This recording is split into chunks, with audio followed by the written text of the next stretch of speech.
Bonsoir à tous, contente de vous retrouver pour ce défi live quotidien. Et oui, je maintiens et j'honore mon engagement.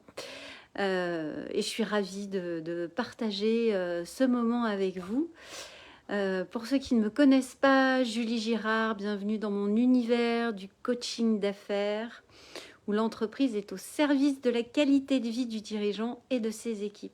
Donc je partage ici les prises de conscience, des leçons, des cadeaux, dans l'intention de le faire descendre encore plus profondément chez moi et puis de le laisser résonner chez vous, qui passez, qui vous arrêtez et qui vous écoutez pour prendre ce temps pour penser et s'expanser. Alors, bah là, de retour après 4 jours d'absence dans mon foyer. C'était une après-midi merveilleuse où c'était vraiment centré sur la famille. Et c'est des moments précieux. Alors j'aime bien, c'est souvent ce que m'évoquent les voyages quand je voyage et que je reviens chez moi. Je suis tellement contente, tellement heureuse de retrouver mon environnement et j'ai tellement de gratitude pour l'environnement que j'ai. Ça me fait un bien fou de redécouvrir les choses comme si c'était la première fois et ça me permet de les apprécier 2 fois plus. Ça, c'est le petit côté fun que j'aime bien dans les départs et les retrouvailles. Et puis, bah voilà, c'était une après-midi principalement centrée sur mes enfants et un petit peu mon mari. Mon mari, ça va plus être après. Et c'est des moments privilégiés où j'aime bien être à l'écoute de chacun dans ses besoins de connexion, dans ses besoins d'amour. Je sais que mon fils va avoir besoin de paroles, de valorisation, voilà, puis de la dimension un peu plus physique, sportive, force. Alors là, en général, je passe aussi le relais à mon mari là-dessus. Et puis ma fille, elle va avoir besoin, coucou Christophe, ma fille, elle va avoir besoin de moments de qualité, que je sois à côté d'elle, que cet après-midi, on a passé un bout de temps à dessiner une BD ensemble. J'étais avec elle, pleinement présente.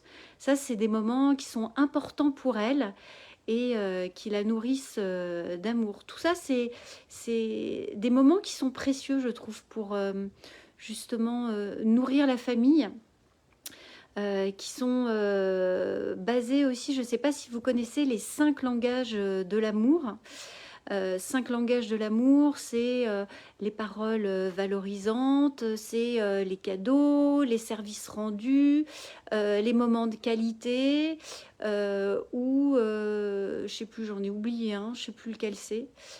S'il y en a un qui sait, je veux bien, ou je vais vous le retrouver. Les paroles, les services rendus, les moments de qualité, la valorisation. Et les cadeaux. Voilà, je crois que j'ai fait le tour. Et du coup, comment chacun a besoin d'être nourri différemment dans ces langages de l'amour. Et de mon point de vue, en tant que maman, c'est d'être vraiment attentive au langage de chacun de mes enfants et aussi, bien sûr, de mon mari pour pouvoir nourrir pleinement chacun dans ses besoins. Voilà, ça me semble tellement important aussi. Et bien sûr, de pouvoir exprimer les miens pour aussi être nourrie dans mes propres besoins. Ça, c'est sûr, c'est aussi important.